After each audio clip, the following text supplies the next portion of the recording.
All right, welcome to the Disruption Lab.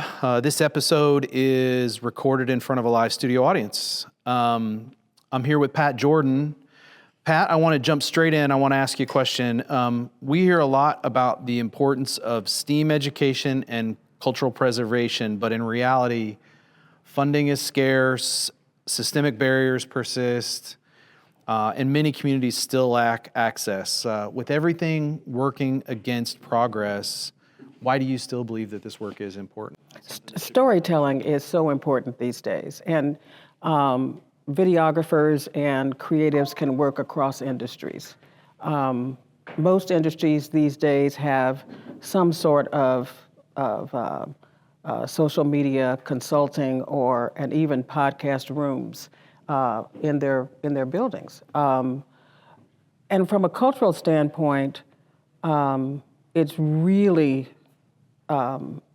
at a point now, I think, particularly important for historical preservation to occur. So folks from all different kinds of nationalities need to be able to tell their stories. We can talk about it as it relates to AI even. If you're not telling your story and you're not posting it, then AI, which tends to be a mirror of what's already out there, that's all the information that one would get.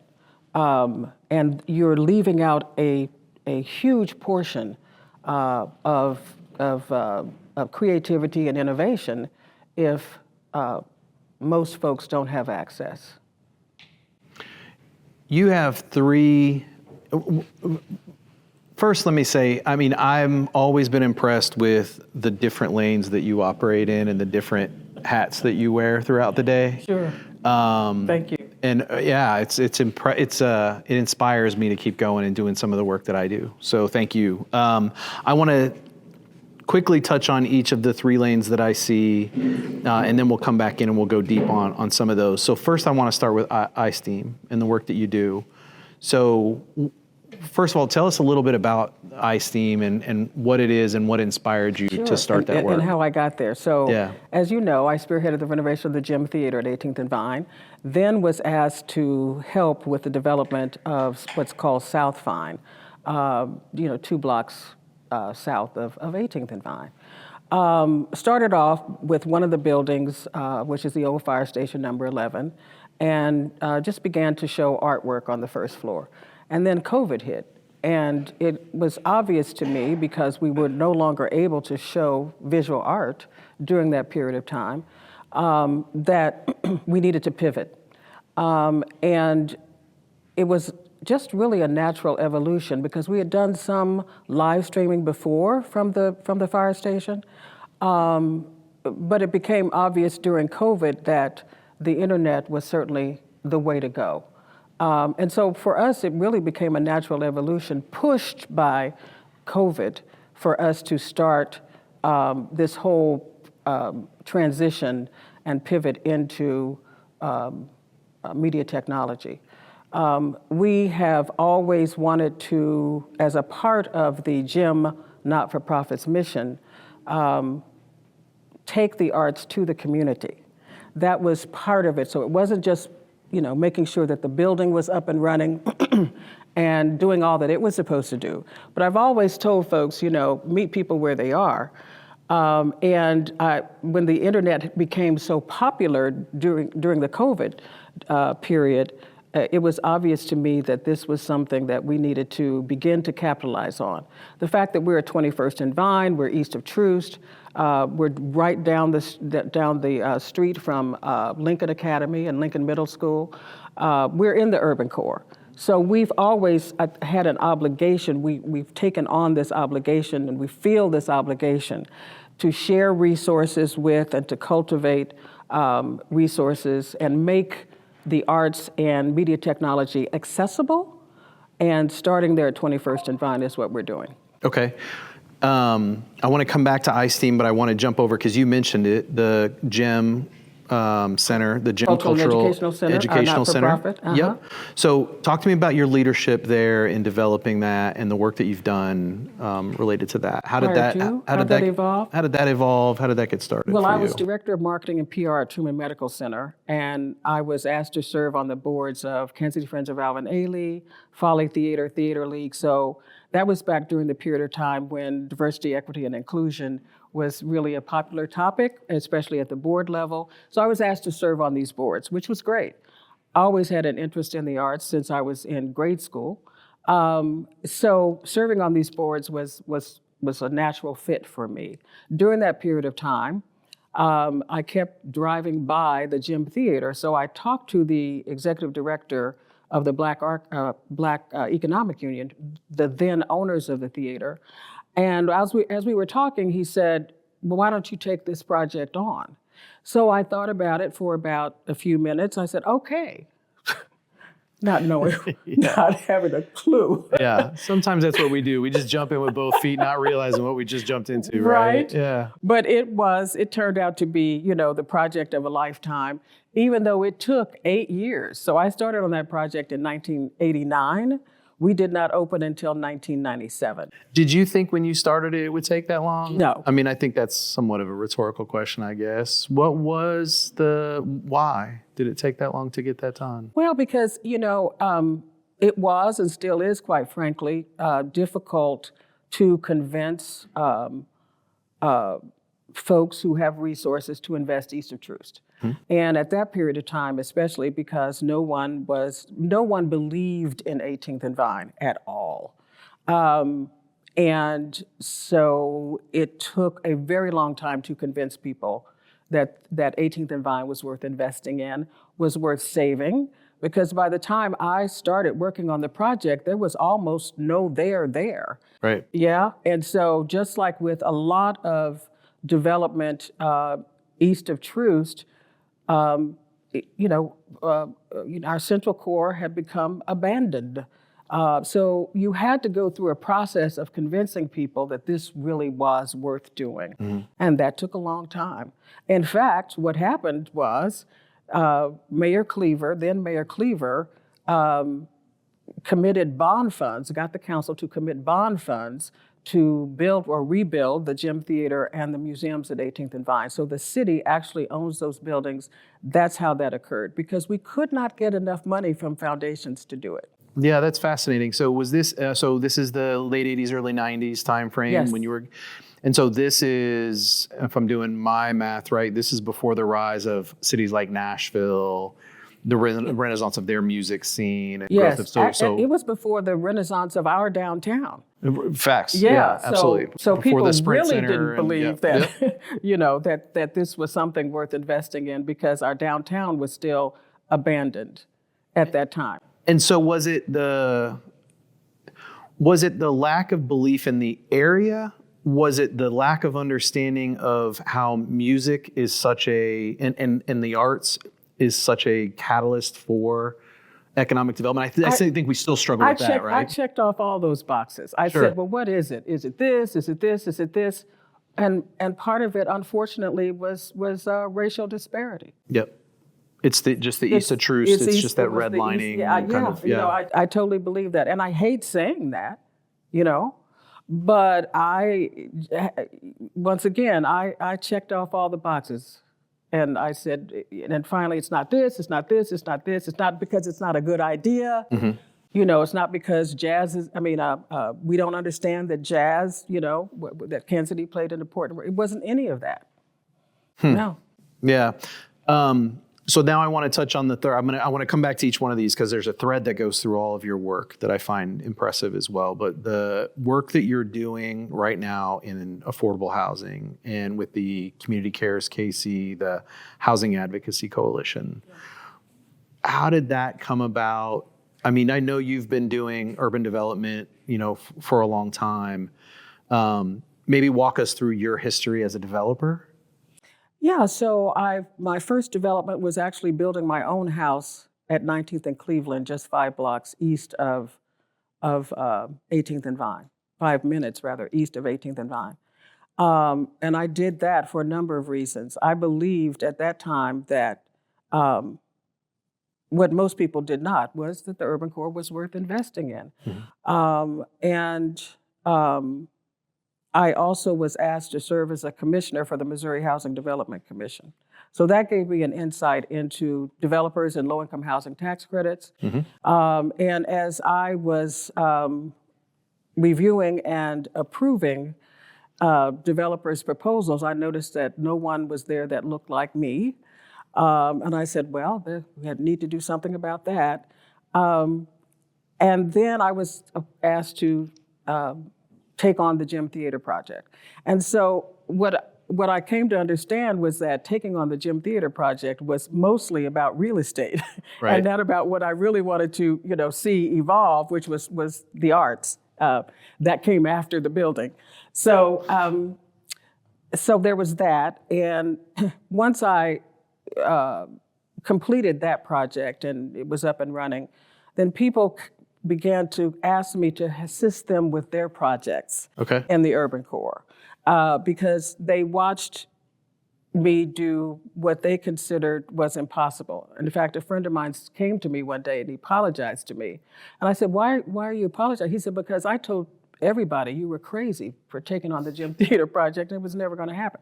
So anyway, people thought that it was an impossible project. And so folks started asking for my assistance, and I developed my consulting company to help developers in urban core areas. So not-for-profit developers, as well as for-profit developers who are doing LIHTC projects, then I would assist them on their journeys. So give me the range of projects that you've kind of worked on in that consulting business. Community centers,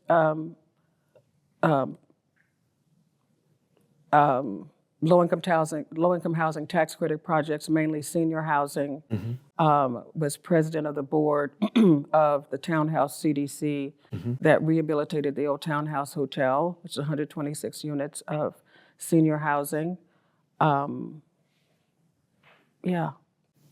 then is that the project you did a project in KCK as well? That was that project. That was the case. Yeah. Okay. Yeah. That's how I got to know. That's how I got to know KCK, and now I'm a big fan. Excuse me. Now I'm a big fan of Kansas City, Kansas. So speaking of Kansas City, Kansas, one of the things that is we're constantly talking about right now is when you look at the parcel maps and you look at the vacant lots and you look at the lack of density in the urban core, and when you look at KCK, it's even worse. I mean, your entire blocks that are just vacant at this point in time. What when we think about the affordable housing situation, we think about just housing in general. This work that you're doing right now with the coalition, how did that get started? And talk a little bit about the work you guys are doing there. So, as I said, Kevin, I live at 19th and Cleveland, and so I've watched over the years our neighborhoods deteriorate beyond belief. And I just said one day, once again, just like I'm looking at the Gym Theater, somebody needs to do something about this. And I came up with the idea, and you know how you do when you're in these businesses of innovation. These ideas come to you at 2:00 in the morning. Right. And I said, let me see if I can form a coalition, because Pat Jordan going on a one-woman journey for this issue won't work. We need to. I know enough about this work to know if you're going to take on something like that, you need a group of people to go along with you, excuse me, who believe in what it is that you're doing. And I reached out to a development or research development company called Advocacy Collective, and we put together our proposal, went to Health Forward Foundation, and got it funded.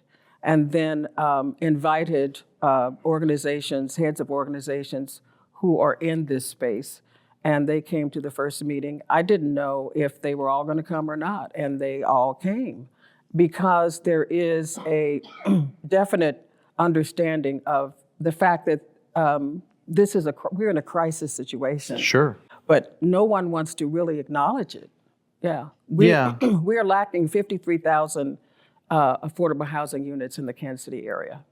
And that's Kansas City, Missouri, or is that like the greater Kansas City metro? That's the greater Kansas City metro. But there are, as another example, 12,500 people who are on the Section 8 subsidized housing waiting list for the Housing Authority. 17,500 people. So two things. Innovation, you mentioned innovation, and one of the things that I've found is innovation is not a solo act. It is definitely an act of convergence and intersectionality and bringing people together, but we lack the infrastructure to do some of those things. When you have a coalition like that, what do you think is the secret sauce to actually progress? It's fun to get people in a room. It's fun to talk about something. And I think what I hear a lot of people, and not with your work, but just in general, that's a couple hours I'll never get back, or comments I hear. Or what are we going to do? We all talk about it. We all agree on the problems. We all agree. And then people disperse and things, so I call it advocacy to action. Okay. So you have to very quickly bring those folks together and know and understand that that communities of color and disparity have been studied to death. And so people don't want to spend a lot of time talking about studies, even though we knew we had to do research. So you want to do that part very quickly and get that report out. But then you also want to, as we have done, come up with 3 action items. So we did do that. One-stop shop at City Hall for small-scale developers, a fund and a resource hub, and then working with Land Bank on those 3,500 to 4,000 vacant lots that are out there. So that was going to be my next question, actually, we talk a lot about the problems, we talk a lot about the research, we talk a lot about the issues, getting to those steps of action. How do you decide, in something like affordable housing, we know how we got here. How do we get where we need to be? Well, it came from the group. So we asked the group, what are your priorities? Okay. So it came from them. And so you have to do that. You have to go what I call from the ground up and not the top down. Because if you go from the top down, then you got to get a lot of assumptions and it doesn't work. So the groundswell has to come from those who are out there in neighborhoods, residents, not-for-profit organizations who are doing the work. Was it pretty easy to get to consensus on the 3 items, or were there a lot of things thrown up and you had to sort through? There were a number of things thrown up. There's no question about that. But excuse me, there were things that floated to the top very quickly. We'll put it that way. Yeah. And have you been able to delegate these things to members of the coalition? Is it the leadership that you and Christina are providing to say, all right, these are the 3 things and we're going to champion these on behalf of the group? How are you managing the work across a coalition like that? Well, let's take the one-stop shop as an example. Perfect. So we set up a meeting with the director of planning at City Hall, who was very receptive. And we have had subsequent meetings with his staff, and we're just had one yesterday at Habitat for Humanity. And so we're working through that process to see how we can set up a concierge, as there are concierges already at City Hall, but they're primarily focused on large-scale developers. Sure. So the first step really was getting the staff to know who we are, because folks at City Hall don't, generally speaking, interact with neighborhood leaders and small-scale developers and builders. And then within that process, there are a lot of interesting things that are beginning to happen. Progress is being made. Yeah, that's fantastic. Yeah, so we're getting there. We're also posting a lot of information, and Pierre Yancey, who's working with me, is here tonight, but is working with me on the website, Community Care's website. And so the idea is that if you're if you're a resident and you want to buy the lot next door, and you want to do an ADU in your backyard or side yard, but you don't know anything about development, you can go to the website and you can very easily find the resources.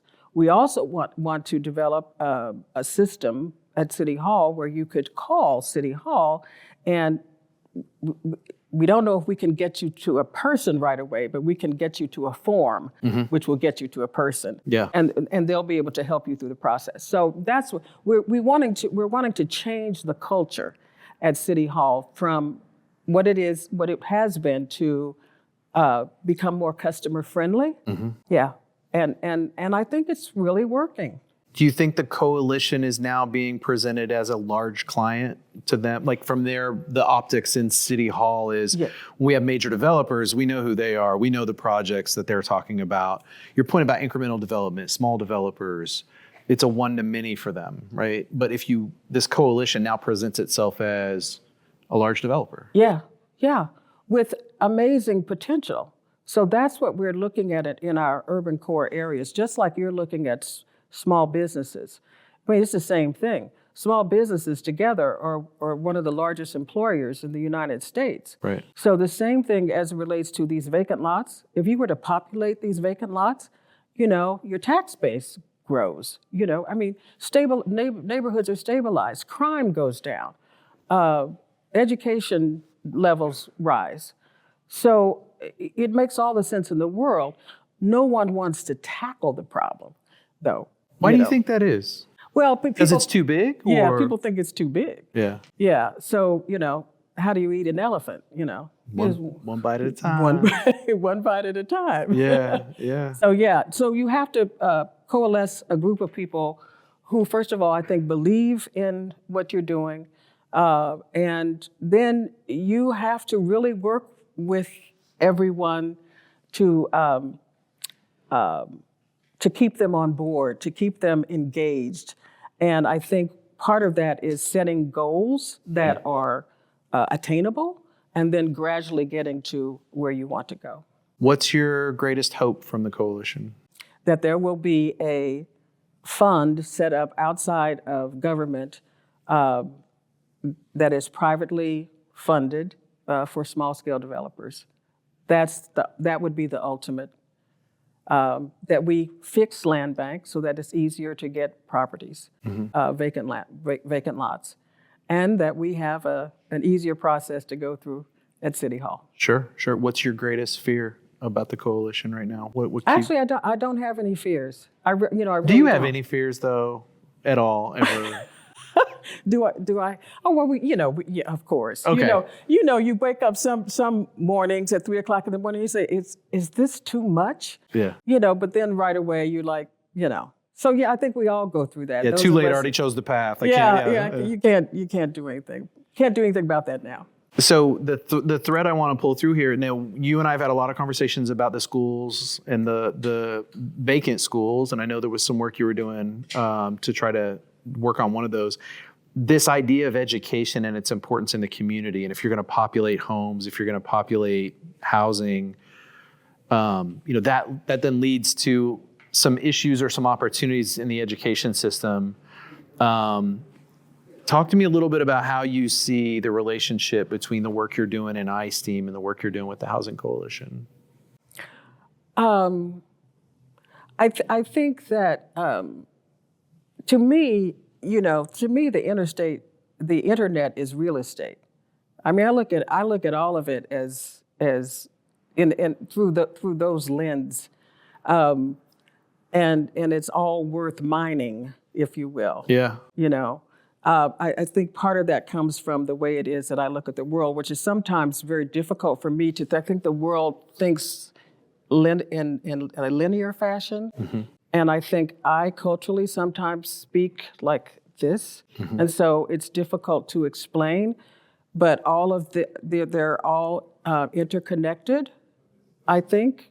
But we are, as a society, mostly interested in looking at things from a siloed standpoint, but that's not the way the world is. Right. Yeah, not at all. And it's I think an important lesson that I've learned through this work as well. That all these pieces are connected, and if you're not paying attention, it's easy to miss one. And if you miss one, you got to go back at some point in time and pick it up, or try to figure out how to fix it. But they're all interrelated, and so I think the work that you're doing and the work that I'm doing, I think one of the beauties of where we are today is the lessons that we're learning about working together.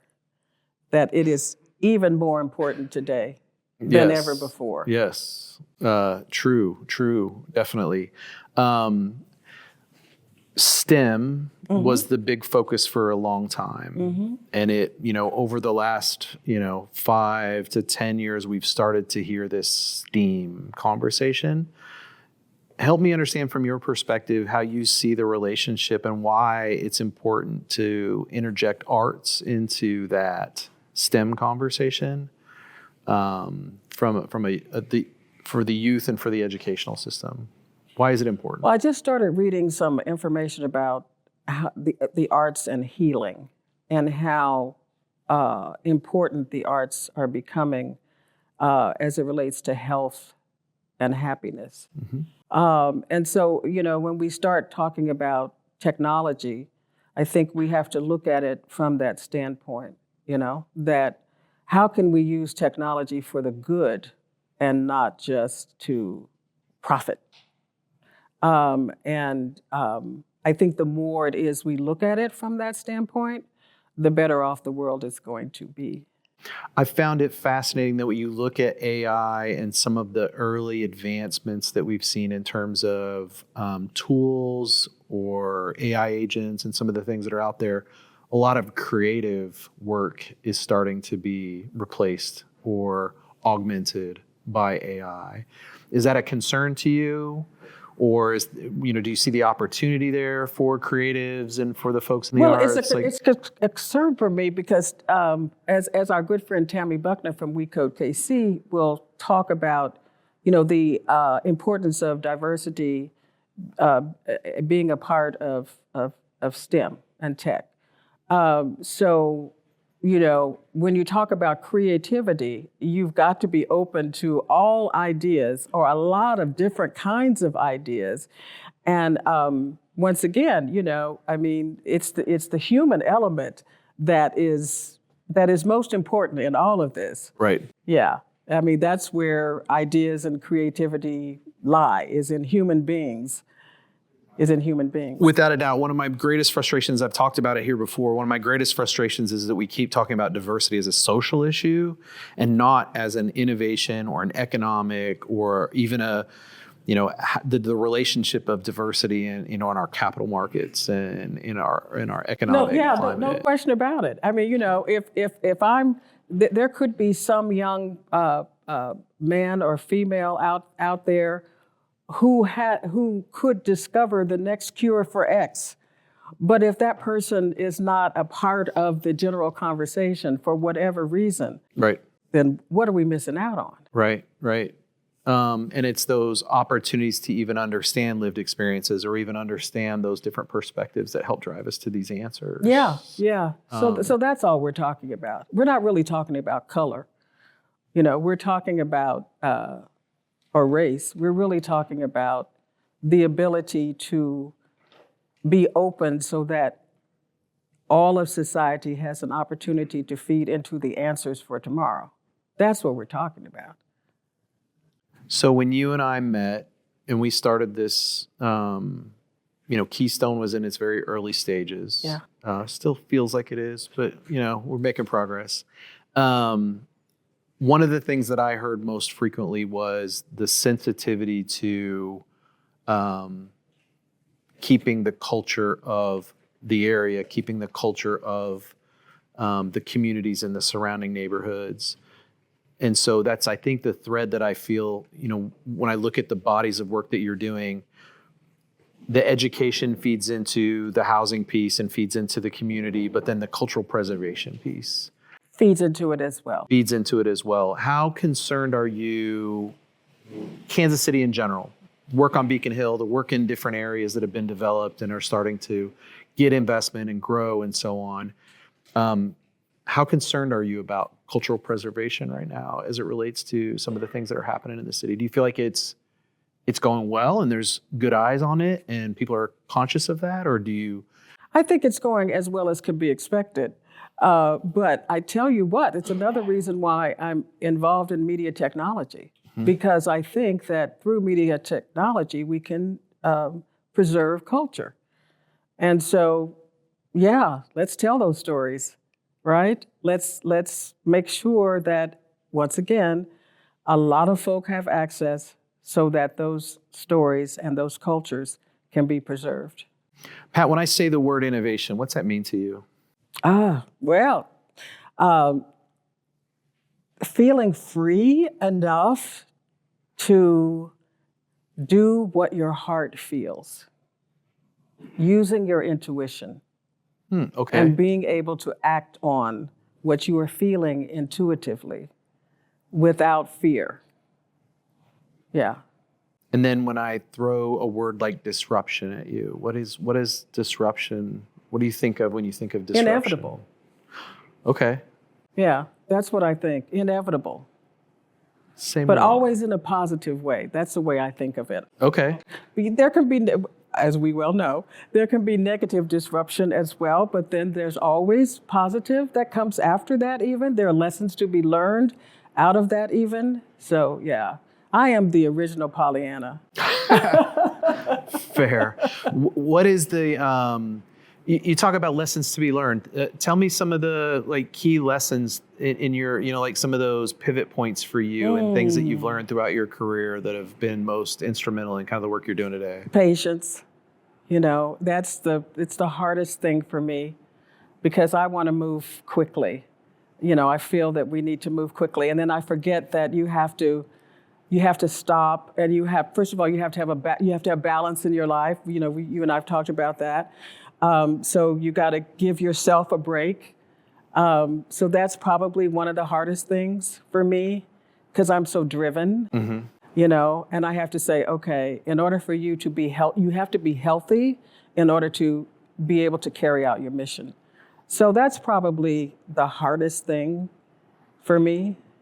When I talk to entrepreneurs, a lot of the coaching or mentoring will talk about I like to remind people of or help people understand the difference between speed, timing, and cadence. And speed is, we all want to move fast. And so it's the speed at which you can move and the speed at which you can execute. Timing is, you can be as fast as you want, but if you miss the timing on a market, you miss the timing on opportunity, it's all about timing. Cadence is in this collaboration world or this ecosystem where we're reliant on others. If you're not in the right cadence, and I always use ed tech sales as the example. We've got ed tech startups that are wanting to push sales in schools, and it's like they have a buying cycle.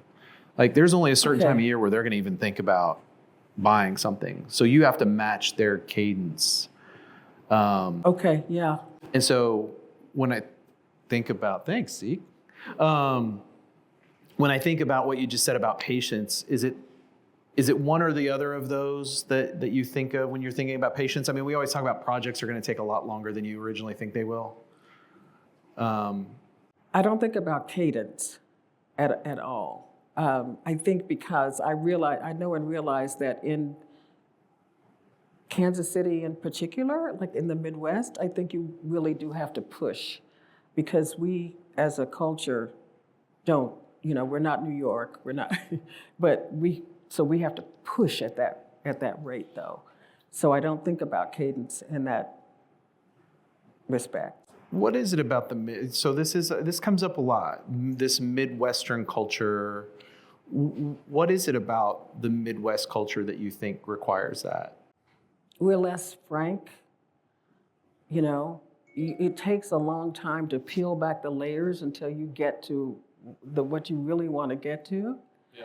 Like we used to have board meetings at 7:00 in the morning, and then then so we'd get there, and then people you talk about what happened over the weekend, what the Chiefs do, blah blah blah. You're like, okay, can we get to the point? Yeah. Can we get down to business here? So it's sort of, it's a nice, we know Kansas City is nice, and so we do that, and all that's fine. But if you're in New York, if you go to the East Coast, it's, business doesn't happen like that. Right. It like not at all. Yeah. So you have to find a happy medium, here in Kansas City. So I'm constantly pushing because we're in the middle of the country. We're a little bit behind the rest of the. You want to hear my hypothesis on this one? What?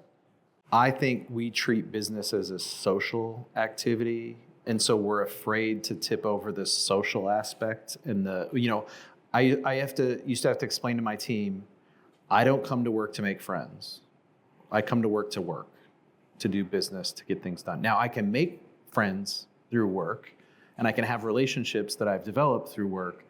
But I think we start in the Midwest, we tend to start this more from it's a social activity. But that's a good way to look at it, I think. Yeah. And I think we're afraid of offending, or afraid of that person not liking, or afraid of not being invited to the thing, if we push too hard. Yeah. And I think we have to sort of get over that. Not sort of, don't like to use that phrase. I think we need to get over that. And we need to, because the clock is ticking. So we need to get down to business quickly and do it in reverse, like you said. Then go have a cocktail. Yeah, we can talk about the Chiefs. Yeah, and then we get to pick the people we like instead of feeling like we have to like everybody. What is it that gets us over that hump? What is it that gets us to get us to be in front? Is it just we got to just start doing it? Well, let me tell you, I think the World Cup is going to tell us a lot. Okay. So are we ready for the World Cup? The world will be looking at us. Yeah. You and I have talked about this. We still have a lot of work to do. For sure. So I think we'll learn a lot of lessons. I don't know. It feels a little bit like having kids to me, in that you're never ready. It just is. It's gonna show up. The World Cup's gonna show up. We got 37 days to deal with it, and I don't know if we'll know what ready looks like. I think we'll learn a lot about ourselves. Yeah. During that process. Yeah, interesting. What are you most looking forward to right now?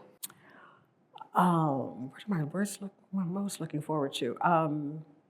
The tomorrows. The possibilities of tomorrow. Yeah. And I, unlike Anne Frank, I still believe in the goodness. Yeah, it's hold on to that. Hold on to that for all of us, would you? I'm holding on to it. Fantastic.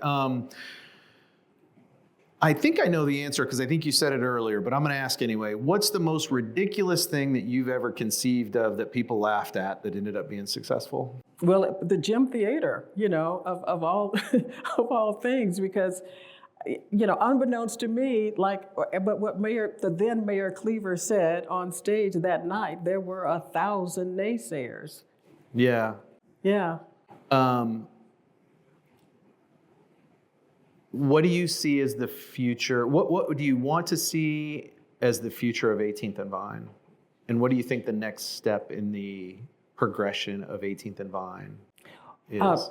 Well, first of all, to finish the real estate, and I think there'll be a natural evolution, right now, Parade Park, excuse me, with 500 homes is under contract. Mm-hmm. The Negro Leagues Baseball Museum is expanding, and at 18th and Paseo, there will also be 460 garage that's being built by the city, as well as a boutique hotel and apartments.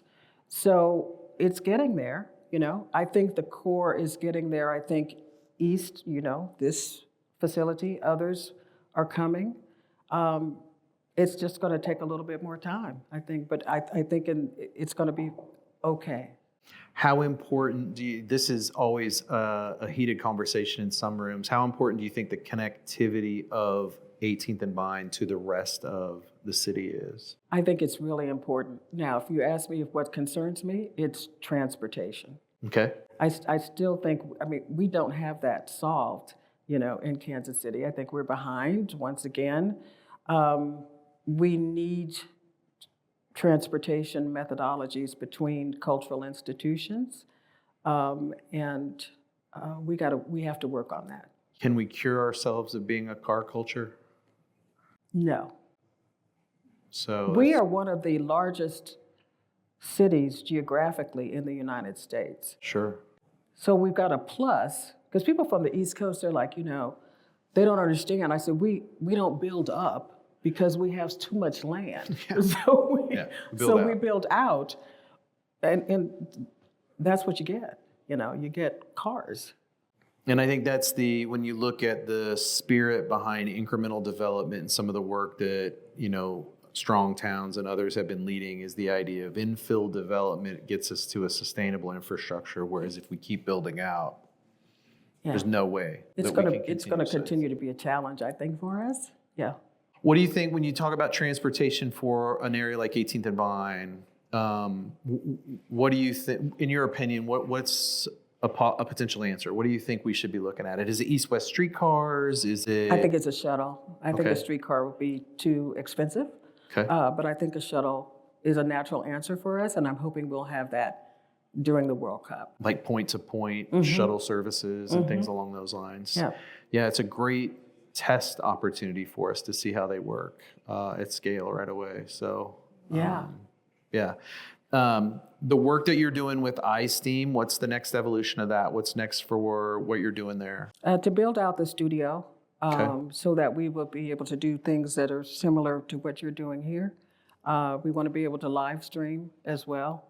And what I'm saying now, too, is that you really don't need, thank God for the advances in technology, a lot of space to do what you used to have to before.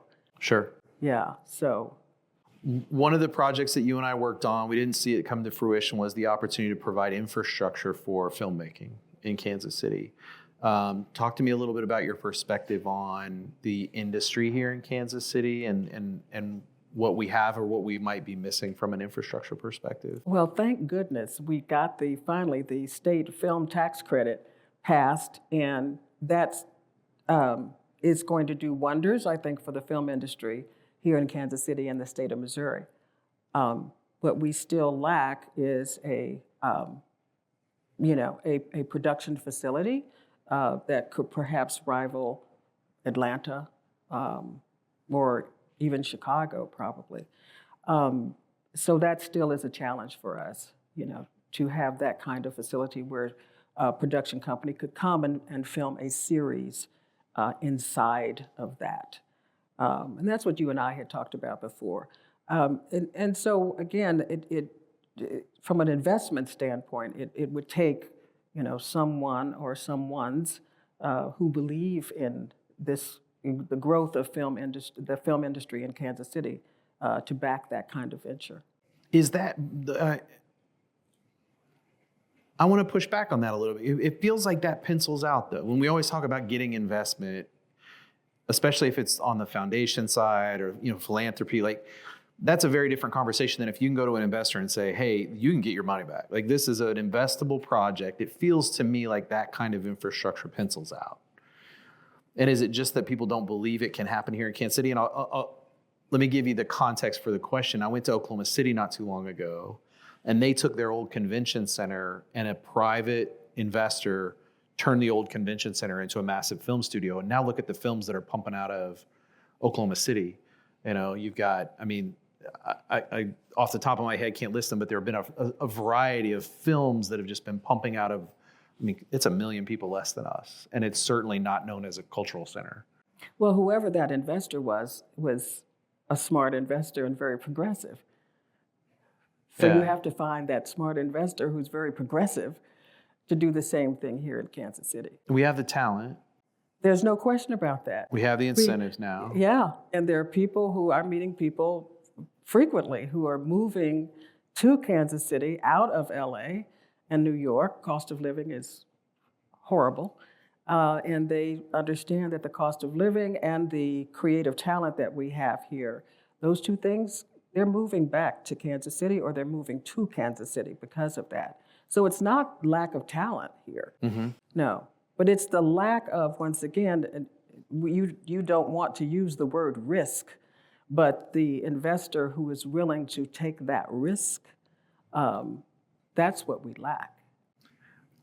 Most consistent thing I hear on this stage in these conversations is that we need to take more risks, or we need to be less risk averse. Or if you want to take the flip side of that, risk has such a negative connotation for so many people.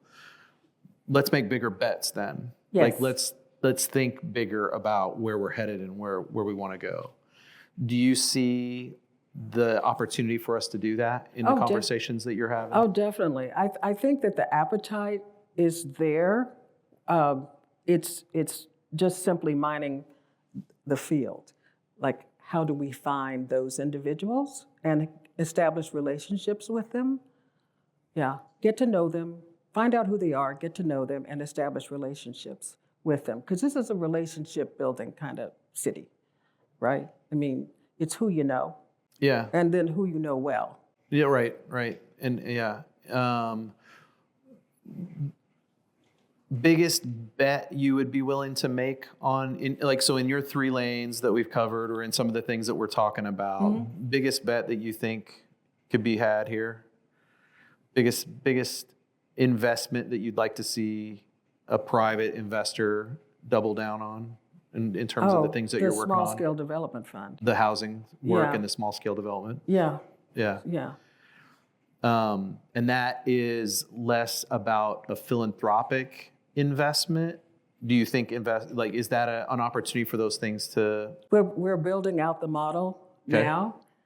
As you say in the tech world, we're building out the model now. So we would like for it to be both.